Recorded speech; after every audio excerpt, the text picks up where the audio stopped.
Bangunlah, angkat tilammu, dan berjalanlah. Bapak Ibu, 3 kata ini nanti akan kita bahas, jadi tidak banyak, cuma 3 saja.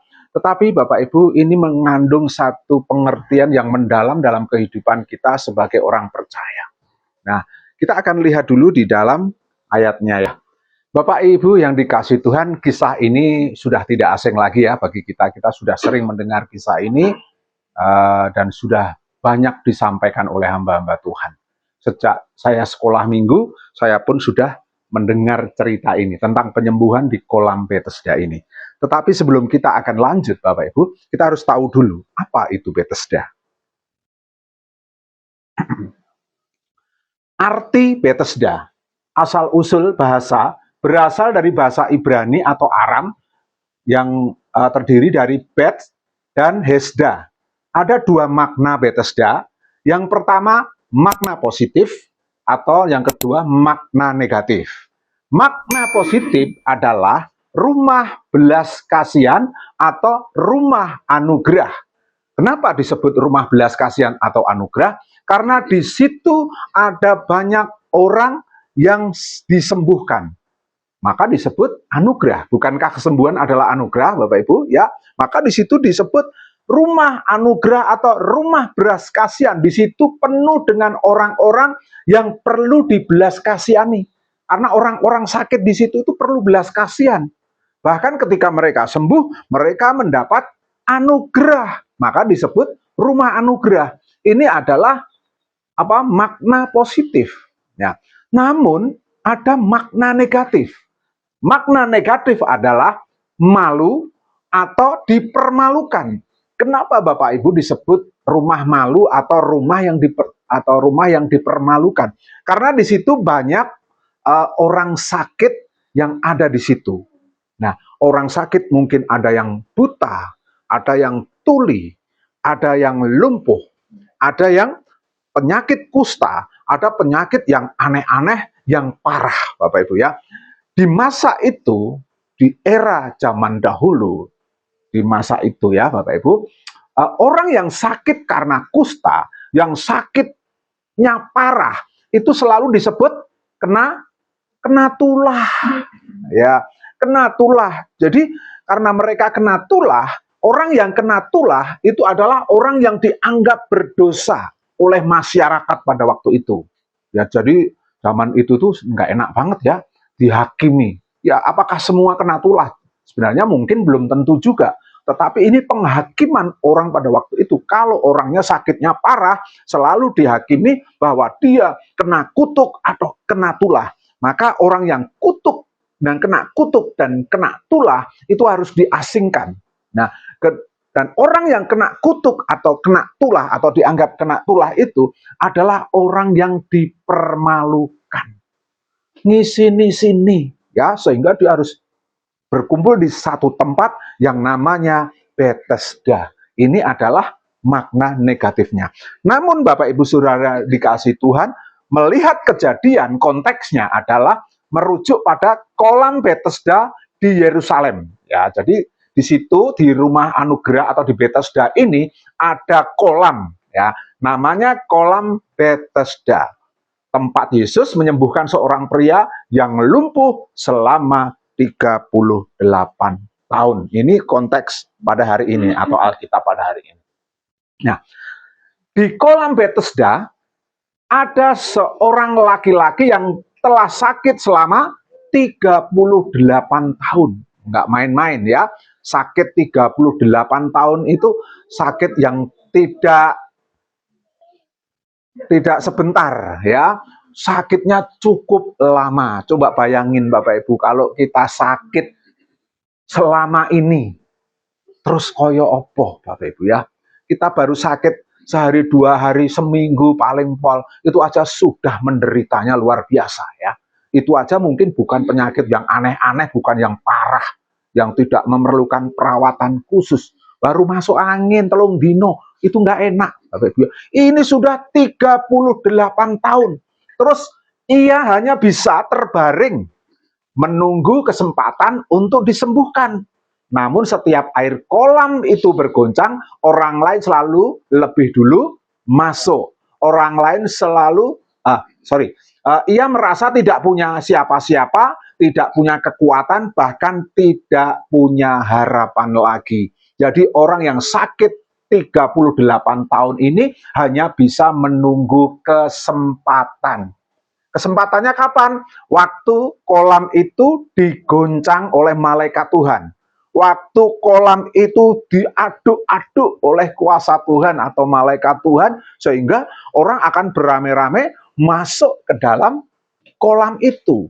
Nah, karena ini orang sakit lumpuh, tidak bisa berjalan, mungkin bisanya cuma ngesot, ya, sehingga ketika air itu digoncang oleh kuasa Tuhan, dia tidak bisa masuk ke situ karena tidak ada orang yang menolong, tidak ada orang yang menolong memasukkan dia ke kolam itu. Bahkan ketika dia berusaha selalu kalah duluan.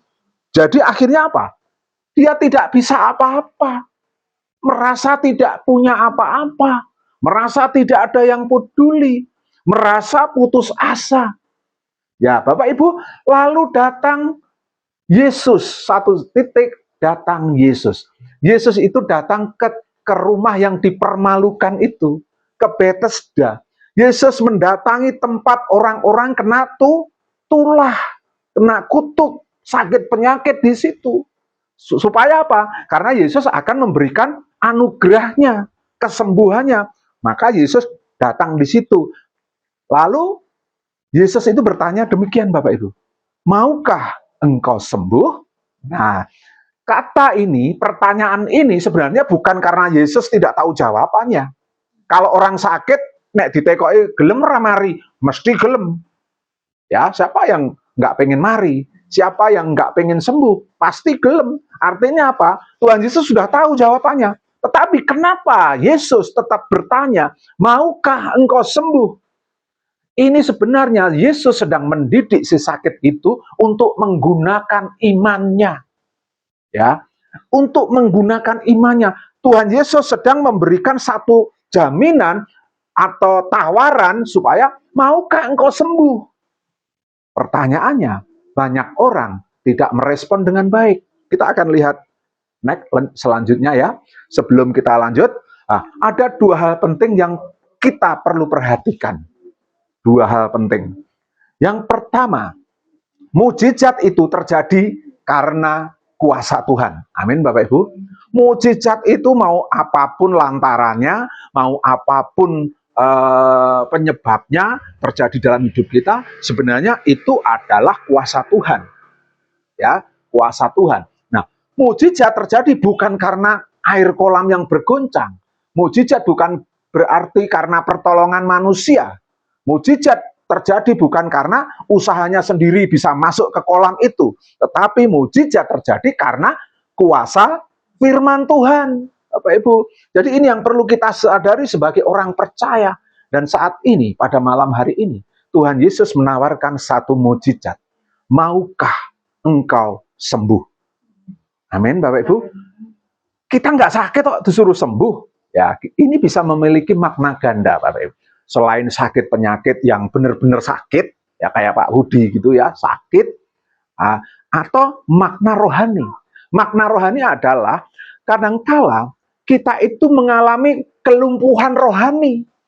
Kita ini mengalami apa, Bapak Ibu? Sakit penyakit yang tidak disebabkan oleh penyakit, tapi karena penyakit keadaan, kahanan, Bapak Ibu ya. Mungkin ekonomi kita carut-marut, mungkin kita sedang bangkrut, mungkin kita sedang bergumul untuk mendapatkan berkat, untuk berjuang bagaimana hari ini roda bisa berputar. Nah, itu sakit, Bapak Ibu. Sakit apanya? Ekonominya. Sakit kan kantrongannya, Bapak Ibu. Kanker, kantong kering. Ya, Bapak Ibu. Ini juga sakit. Jadi, makna rohaninya seperti itu. Atau mungkin kita mempunyai kebiasaan-kebiasaan buruk yang tidak bisa kita lepaskan. Itu sakit juga. Kita nggak sakit secara jasmani, tetapi kita punya kebiasaan yang membuat hidup kita jauh dari Tuhan. Itu sakit, Bapak Ibu. Ya, tahu nggak kebiasaan-kebiasaan yang tidak baik? Kalau orang yang dulu sukanya korupsi, masih korupsi, itu sakit. Kalau yang dulu sukanya ngomong kasar, ngomong kotor, kita masih melakukan hal yang sama. Itu sakit, Bapak Ibu. Nah, dan seterusnya. Bapak Ibu yang dikasih Tuhan, sakit di sini itu bisa disembuhkan dengan kuasa Tuhan. Apapun sakitnya, baik itu sakit fisik maupun sakit secara rohani, Bapak Ibu. Nah, Yesus sedang menawarkan kesembuhan atau mujizatnya itu di dalam kepada kita termasuk, Bapak Ibu, karena dia mengatakan, maukah engkau sembuh? Tapi apa jawabannya, Bapak Ibu? Ya, kita akan lihat ayat ini. Ini jawaban yang sakit loh, Bapak Ibu. Orang yang ada di pinggir kolam Bethesda itu jawabannya seperti ini. Jawab orang sakit itu kepadanya, Tuhan, tidak ada orang yang menurunkan aku ke dalam kolam itu apabila airnya mulai goncang. Ya, terus, dan sementara aku menuju ke kolam itu, orang lain sudah turun mendahului aku. Jawabannya nyambung nggak sebenarnya? Sebenarnya nggak nyambung. Kalau ditanya, maukah engkau sembuh? Harusnya mau. Tuhan, aku mau. Ya toh? Amin. Haleluya. Harusnya sesimpel itu. Tetapi dia jawabannya alasan. Ya, padahal yang mengatakan siapa? Tuhan. Bahkan dia sudah menyebut Tuhan. Dia berseru kepada Tuhan, artinya dia tahu bahwa Tuhan itu bisa menyembuhkan. Tuhan itu yang penuh kuasa. Tetapi lagi-lagi ini sifat manusia. Demikian juga dengan hidup kita. Di situ dikatakan begini, tidak ada orang yang menurunkan aku ke dalam kolam itu apabila kolam itu bergoncang. Nah, justru dia alasan tidak ada orang yang menolong aku. Ya, berapa sering kita seperti ini? Tidak ada yang menolong aku, Tuhan. Ya, dia hanya fokus kepada hambatan. Dan apabila aku berusaha turun ke situ, orang lain sudah mendahului aku. Alasan lagi. Padahal pertanyaannya, jawabnya nggak perlu seperti itu. Jawabnya sebenarnya sederhana. Kalau engkau mau sembuh, ya mau Tuhan. Tuhan membuat mujizat. Tetapi Bapak Ibu Saudara dikasih Tuhan, ini adalah satu makna rohani di dalam kehidupan kita. Berapa banyak kita anak-anak Tuhan, ketika Tuhan tawarkan mujizat dalam hidup kita, kita hanya menyalahkan orang lain. Tidak ada yang menolong aku. Paham nggih Bapak Ibu ya? Nah, saya mempunyai satu pengalaman, ya saya nggak perlu jaim atau jaga image ya. Bapak Ibu dan saya ini sama, bukan berarti saya di sini itu lebih hebat dari Bapak Ibu. Saya pernah mengalami yang namanya sakit. Sakitnya sakit ekonomi. Ya, siapa yang sakit ekonomi angkat tangan? Bu kabeh. Saya pernah mengalami sakit ekonomi, sakit keuangan, Bapak Ibu. Saya membutuhkan keuangan, tetapi saya tidak punya uang. Saya harus membayar ini dan itu, tetapi uangnya tidak ada. Uangnya hanya cukup untuk makan, ya, pas-pasan, Bapak Ibu. Nah, ketika saya sakit ekonomi itu, saya tidak punya apa-apa untuk membayar tagihan-tagihan. Nah, saya mulai berdoa sama Tuhan. Tuhan, tolonglah saya. Buat mujizat Tuhan. Saya berdoa dengan sungguh-sungguh. Biasa kalau orang butuh sama Tuhan, doanya sungguh-sungguh. Begitu dijawab, kadang-kadang kita melupakan Tuhan. Tetapi saya melakukan hal itu. Saya berdoa sungguh-sungguh supaya Tuhan menolong saya dalam masalah ekonomi ini. Supaya saya tidak malu. Supaya saya tidak wirang. Tuhan pun juga akan malu kalau anaknya kekurangan. Ya, pikir saya seperti itu, Bapak Ibu. Akan tetapi, Bapak Ibu, waktu saya berdoa dengan sungguh-sungguh itu, Tuhan memberi jawaban sebenarnya. Aku akan menolong kamu. Jawaban itu masuk di dalam hati dan roh saya. Artinya apa? Saya pasti ditolong Tuhan, karena Tuhan sudah menjawab. Tetapi Bapak Ibu Saudara dikasih Tuhan, selesai berdoa, saya yakin, pasti Tuhan jawab doa saya. Tapi apa yang terjadi ketika saya melihat realitasnya, jawaban Tuhan saya tunggu-tunggu, kok tidak ada. Saya mulai menunggu sehari, 2 hari, 3 hari, berdoa lagi supaya lebih kenceng lagi. Kok tidak ada jawaban Tuhan? Mulai putus asa. Saya mulai protes sama Tuhan, ngomong, Tuhan, tidak ada orang yang menolong saya. Tuhan, orang lain tidak peduli. Padahal dulu dia pinjam uang ke saya tagih kembali dengan alasan untuk bayar ini itu, dia pun tidak peduli. Ya, saya berpikir seperti itulah. Akhirnya saya menyalahkan orang lain. Lalu saya berpikir, bagaimana ini Tuhan caranya supaya saya bisa membayar hutang? Mulai saya pakai otak saya. Otak saya berkata, apa sih sing so takdol? Ya, Bapak Ibu pernah punya pikiran kayak gitu? Punya pasti. Yang penting tak nggo nutup wirang. Padahal kemarin berdoa imannya masuk di top, ya, top the top. Wah, imannya tinggi banget sepertinya. Tetapi begitu Tuhan belum jawab, karena Tuhan punya waktu sendiri, seperti lagu itu ya. Waktu Tuhan pasti yang terbaik. Loh, ini belum waktunya Tuhan. Cuma saya tidak sabar. Saya menunggu cepat-cepat Tuhan sembuhkan, dan saya mengharapkan pertolongan orang lain. Saya mengharapkan kekuatan saya sendiri. Ini ibaratkan orang yang sakit sedang kesot mau masuk ke kolam. Tetapi apa yang terjadi? Saya belum sampai kolam, keduluan orang. Artinya apa? Kondisi ini mirip dengan kita. Kita kadang-kadang seperti itu, Bapak Ibu Saudara dikasih Tuhan. Lalu karena saya berpikir Tuhan tidak segera menjawab, saya berpikir saya menjual sepeda motor. Nah, mulailah saya menjual sepeda motor. Sepeda motor saya itu Mega Pro, Bapak Ibu ya. Sepeda motornya Primus, ya, Primus Justisio, keren ya. Waktu itu sepeda motor Mega Pro itu angger numpak itu ketok gagah ngono ya. Wah, itu aja sepeda motor kesayangan saya. Sudah lama saya menunggu itu untuk membelinya. Tetapi karena sesuatu hal saya harus menjualnya. Akhirnya saya menjual. Nah, ketika saya menjualnya nggak butuh waktu lama. Karena sedang tren tahun 2017 itu sedang tren. Dicari lagi Mega Pro yang model kayak gitu, akhirnya terbelilah oleh seseorang. Harganya berapa, Bapak Ibu? Mahal apa murah? Hah? Murah. Harusnya mahal, tetapi kini selak ngelak butuh jadi murah. Ya, nggak sampai, Pak. Dulu itu pasarannya sudah 12 juta. Ya, itu second. Tapi ternyata itu hanya laku 8 juta. 8 juta, yang penting iso tak nggo nyaur utang, yang penting iso tak nggo butuh, gitu loh, bayar ini, bayar itu. Akhirnya apa, Bapak Ibu? Terjual dengan sangat murah, saking murahnya, murih, ya murih banget, gitu.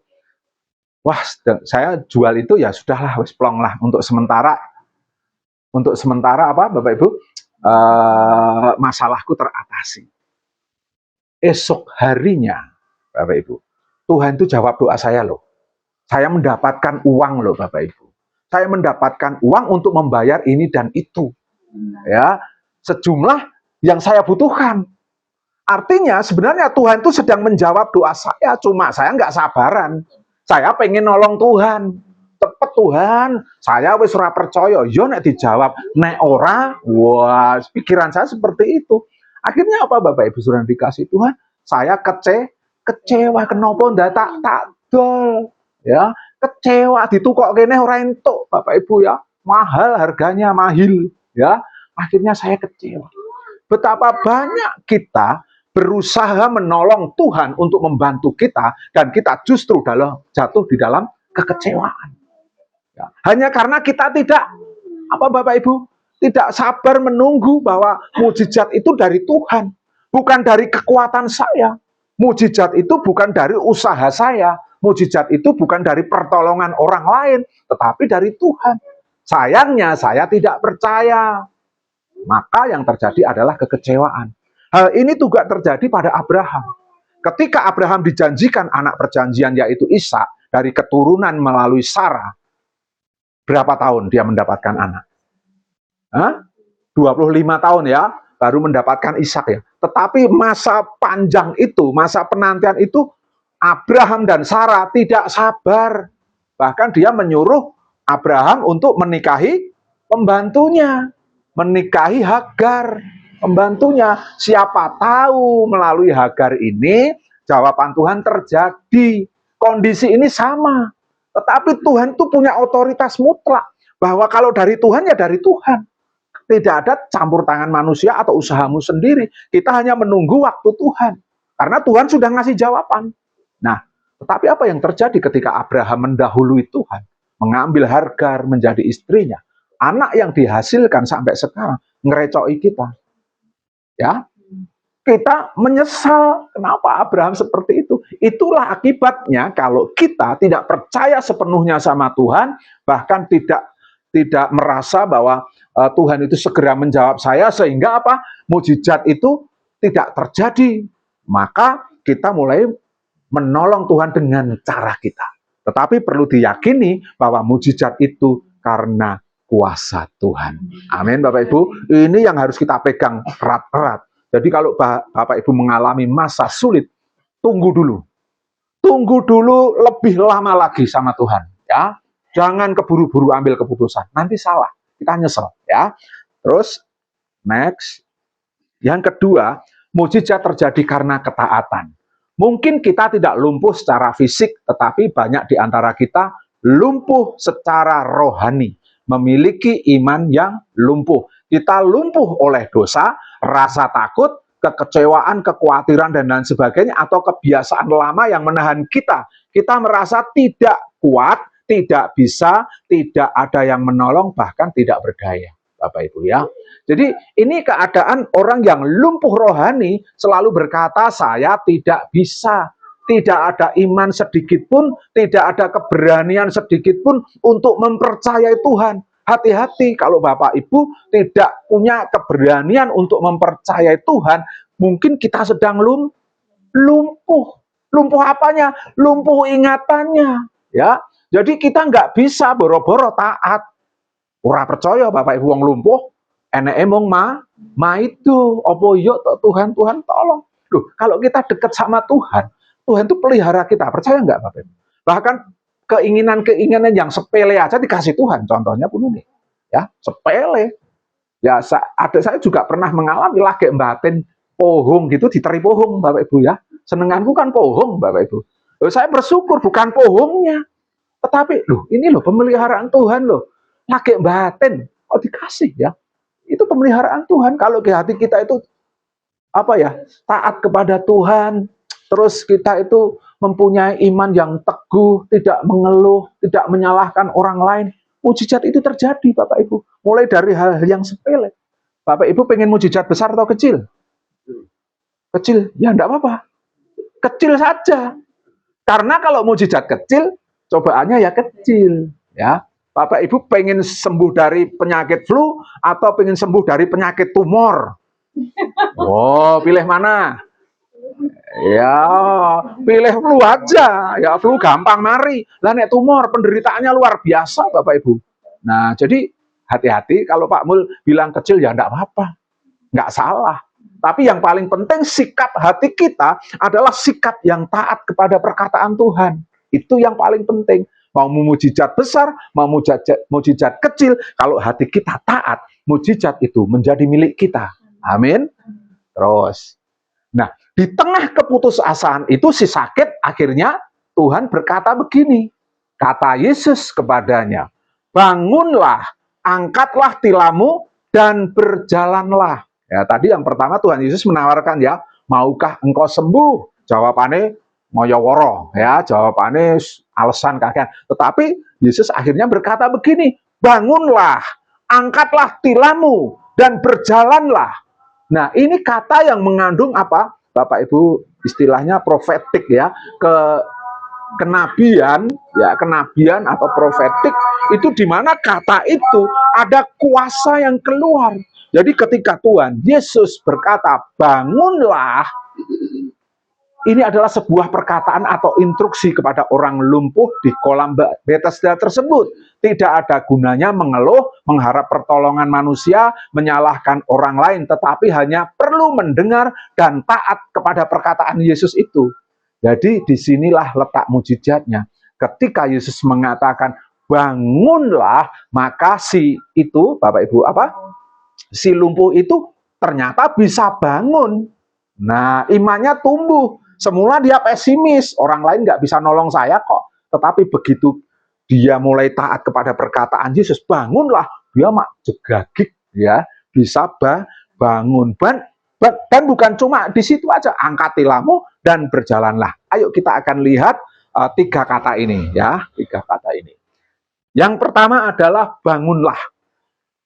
Bangunlah adalah panggilan untuk bangkit dalam keadaan lama kita. Makna rohani, bangunlah adalah seruan untuk keluar dari keadaan lama, dari dosa, keputusasaan, atau kelumpuhan rohani. Jadi kalau Bapak Ibu merasa lumpuh rohani, merasa tidak semangat, merasa Tuhan kok embuhlah Tuhan, uripku koyo ngene, bangunlah. Perkataan ini untuk kita ya. Semangat ya. Yesus memanggil setiap orang untuk bangkit dari keterikatan masa lalu dan mulai mengalami kehidupan baru di dalam iman.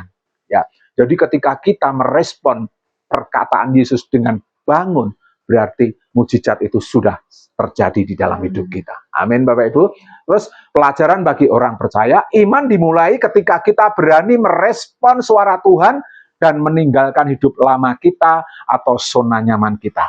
Jadi yang paling pertama, kata bangun ini harus kita respon. Bapak Ibu mau respon enggak?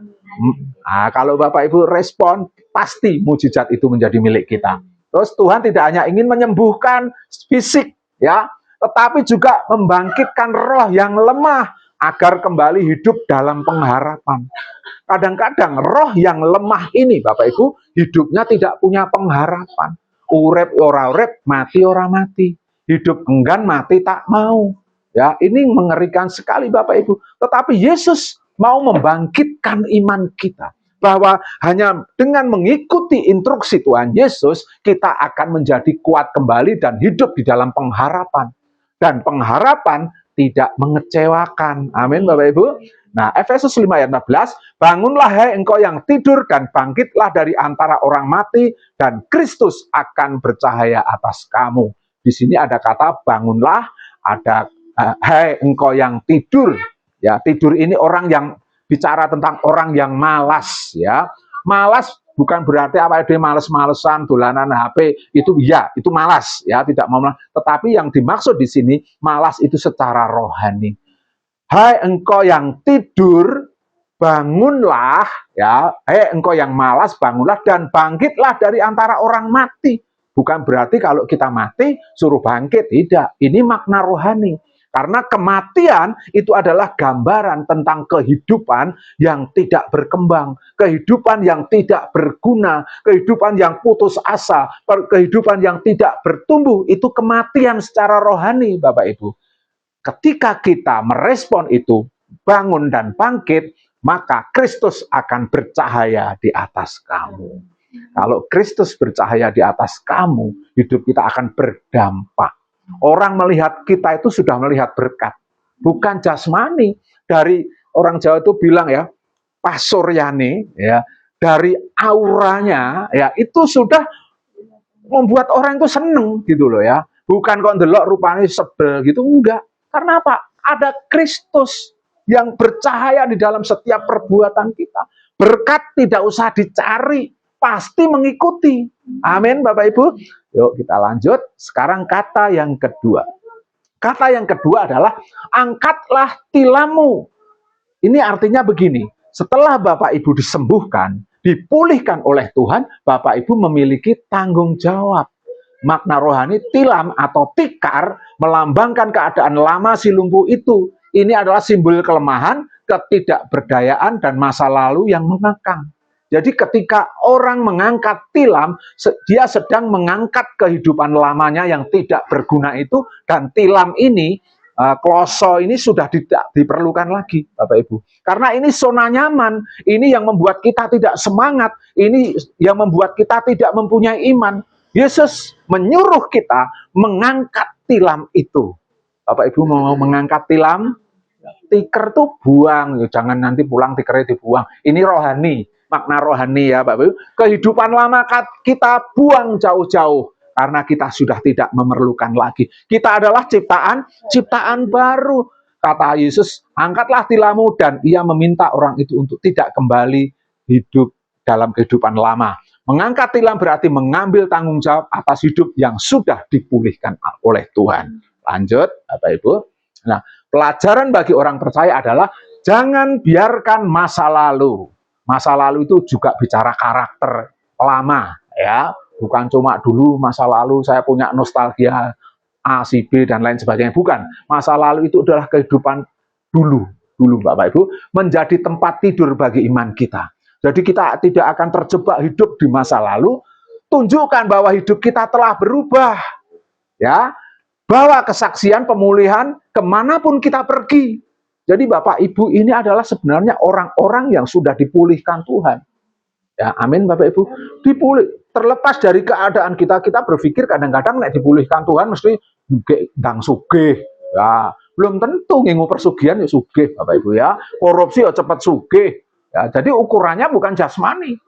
Ya, ukurannya bukan jasmani tapi rohani. Kita adalah orang-orang yang dipulihkan, bahkan disebut dalam Alkitab kita adalah orang-orang yang lebih dari pemenang. Jadi Bapak Ibu, kita ini adalah manusia baru, bukan manusia lama lagi.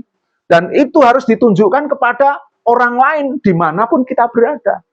Sayangnya Bapak Ibu Saudara dikasih Tuhan, banyak anak Tuhan jatuh kembali ke dalam dosa-dosa lamanya. Jatuh kembali dalam karakter lamanya. Ibarat babi, ya. Babi kalau di babi kecap enak ya Bapak Ibu ya, enak. Ibaratkan babi nek didusi, engkau yang nyemplung neng comberan meneh karena hidupnya di dalam comberan. Dia nyamannya di situ. Nah, itu ibarat, tapi kalau babi itu dimasak ya enak kita makan Bapak Ibu ya.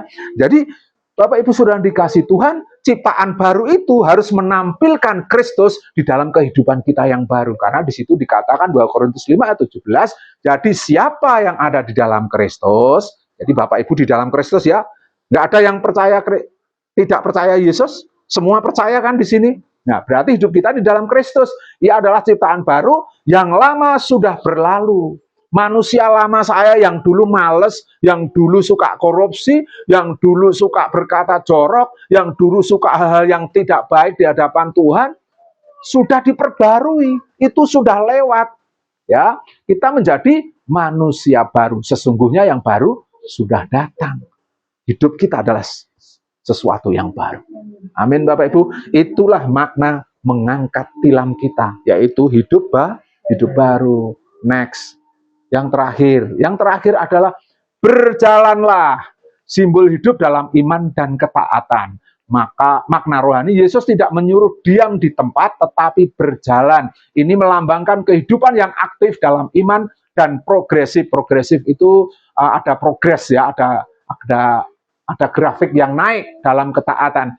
Berjalan berarti hidup setiap hari dalam tuntunan Tuhan, tidak lagi stagnan, tetapi terus melangkah menuju tujuan rohani atau rencana Tuhan. Pelajaran yang kita petik adalah iman yang sejati bukan hanya percaya, tetapi juga melangkah. Bapak Ibu tidak hanya tahu firman Tuhan, tetapi menjadi pelaku firman Tuhan. Karena iman tanpa perbuatan adalah mati, Bapak Ibu. Di dalam 2 Korintus 5 ayat 7 dikatakan, sebab kami hidup karena percaya, bukan karena melihat. Ya, jadi kalau Bapak Ibu percaya, Bapak Ibu akan berjalan bersama Tuhan. Amin, Bapak Ibu. Terakhir kesimpulan.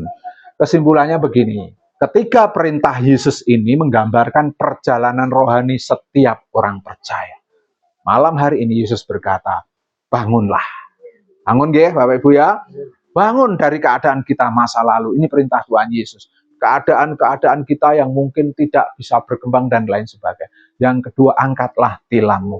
Bapak Ibu harus hidup baru. Tinggalkan perbuatan-perbuatan lama. Bapak Ibu harus bertanggung jawab ketika menjadi manusia baru. Yang ketiga, berjalanlah. Berjalanlah di dalam iman, ketaatan, dan arah yang baru bersama Kristus. Tuhan tidak hanya menyembuhkan tubuh, tetapi juga membangkitkan iman dan memberi arah yang baru bagi setiap kehidupan kita. Amin Bapak Ibu. Ya, saya kira ini biarlah menjadi kekuatan bagi kita bahwa pada malam hari ini Tuhan sedang berbicara kepada kita untuk kita bangun. Angkat tilam dan berjalanlah bersama Tuhan. Di situ mujizat demi mujizat akan menyertai hidup kita.